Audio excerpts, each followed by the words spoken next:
So Azure Automated Machine Learning, also known as AutoML, automates the process of creating an ML model. So with Azure AutoML, you supply a data set, choose a task type, and then AutoML will train and tune your model. So here are our task types. Let's quickly go through them. So we have classification, when you need to make a prediction based on several classes. So binary classification, multi-class classification, regression, when you need to predict a continuous number value, and then time series forecasting, when you need to predict the value based on time.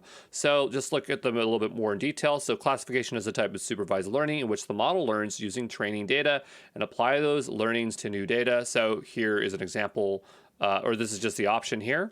And so the goal of classification is to predict which categories new data will fall into based on learning from its training data. So binary classification is a record is labeled out of two possible labels. So maybe it's true or false, 0 or 1. It's just two values. Multi-class classification is a record is labeled out of a range of labels. And so it could be like happy, sad, mad, or rad. And just, I can see there's a spelling mistake there, but yeah, there should be an F. So let's just correct that. There we go.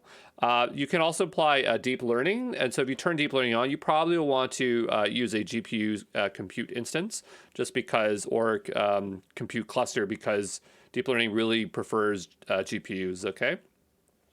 Looking at regression, it's also a type of supervised learning where the model learns using training data and applies those learnings to new data, but it's a bit different where the goal of regression is to predict a variable in the future.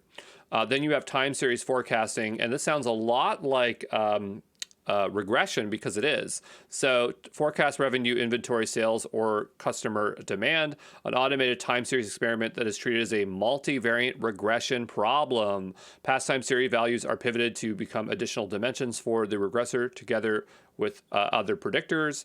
And unlike classical time series methods, has an advantage of naturally incorporating multiple contextual variables and their relationship to one another during training. So use cases here, or advanced configurations, I should say, holiday detection and featureization, time series deep learning neural networks.